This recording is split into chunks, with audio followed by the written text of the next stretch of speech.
আলাইকুম শায়েখ। ওয়ালাইকুম সালাম রহমতুল্লাহ বরকাত। জি, আমি হচ্ছে বাংলাদেশ থেকে বলছি, মানে বর্তমানে আছি দুবাই প্রবাসী আর কি। তো আমি বলেন। দুবাই আসি, দুবাই আসিয়া 2 মাস মতো হয়েছে। তো এখানে আসার আমি যে কোম্পানিতে আছি এখানে ওই ঈদের পরে থেকে এরকম নিয়ম করছে যে আমাদের টাকনুর নিচে কাপড় পরতে হবে বাধ্যতামূলক।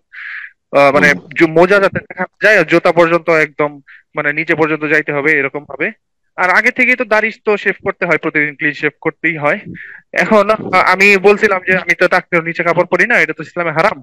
তো তারা কোনোভাবে মানে না, যদি বলে যে যদি টাকনুর নিচে যদি কাপড় না পরি তাহলে সেক্ষেত্রে তারা ডিউটি করতে দিবে না।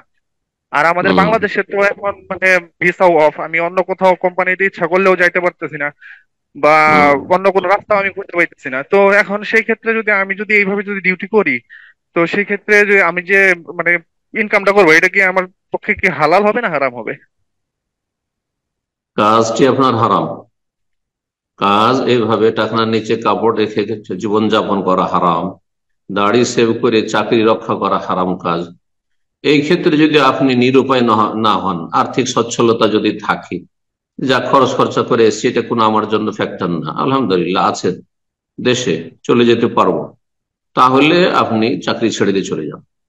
আর যদি দেখেন যে না, ঋণ কর্জা করে এসেছি আর এইভাবে ক্ষতিগ্রস্ত আর্থিক হলে দেশে গিয়ে আমি দাঁড়াতে পারবো না, তখন আরো পাপের রাস্তা হয়তো খুলে যাবে, গোনা থেকে বাঁচতে পারবো না, তাহলে আপনি ঋণ মুক্ত হয়ে যান।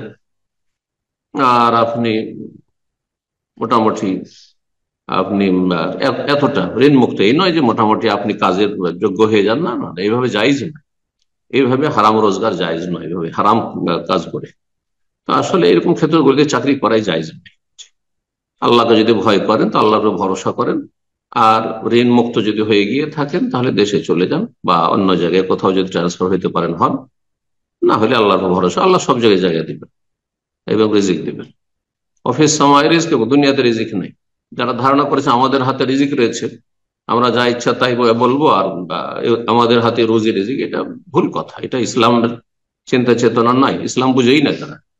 অফিস সময় আকাশে রিজিক রয়েছে, রিজিক আকাশে রয়েছে, আপনি যেখানে যাবেন সেখানে আকাশ থেকে নামবে ইনশাআল্লাহ। আল্লাহ বরকত দান করুন। আল্লাহ এসব অসৎ লোকদেরকে হেদায়েত দান করুন। জি। আমিন। তো স্যারজি এখানে যে বিষয়টা হয়তো উনি আরেকটু ক্লিয়ার হতে চাচ্ছিলেন, হ্যাঁ, হ্যাঁ, যতটুকু আমি রিজিকের কথা, বুঝলাম হ্যাঁ, যে রিজিকের রিজিকের কথা বিষয়। বলছেন। রিজিক হারাম কেন? দেখেন, রিজিকটা হচ্ছে আপনি কাজটা, রিজিকটা আপনাকে যে বেতনটা দিচ্ছে কিসের ওপর?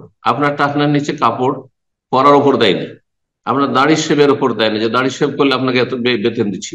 আর আমি তো আপনার নিচে কাপড় পরছেন সেজন্য বেতন দিচ্ছি, আপনাকে বেতন দিচ্ছি আপনার ডিউটিটা করার জন্য। তো আপনি যে কাজটি করছেন সেটা যদি হালাল হয় তাহলে রিজিক আপনার হালাল। কিন্তু আপনি প্রতিদিন গুনহাগার, আপনার নিচে কাপড় পরার জন্য কাবিরা গুনাহ করছেন। আপনি দাড়ি মুন্ডা করার জন্য, দাড়ি সেভ করার জন্য প্রতিদিন গুনহাগার, সবসময় গুনহাগার। তো এই দুই গুনাহ থেকে, আর এরকম আরো যদি নারী পুরুষ একাকার হয়ে কাজ করতে হচ্ছে, তৃতীয় গুনাহ, তাহলে এইসব গুনাহ থেকে বাঁচার জন্য আপনি এসব নাপাক পরিবেশ থেকে সরে যাবেন আপনি। এই হচ্ছে কথা। যেহেতু দিক হচ্ছে আলাদা আলাদা, রোজির দিকটি সম্পর্ক হচ্ছে তার কাজের ধরনের ওপর। কাজটা কি? তার কাজটা যদি জায়েজ হয় তাহলে রুজিটা তার হালাল, কিন্তু সে গুনাহগার সবসময়, কিন্তু এই পাপগুলি করার কারণে। বারাকাল্লাহ ফিক। আমিন।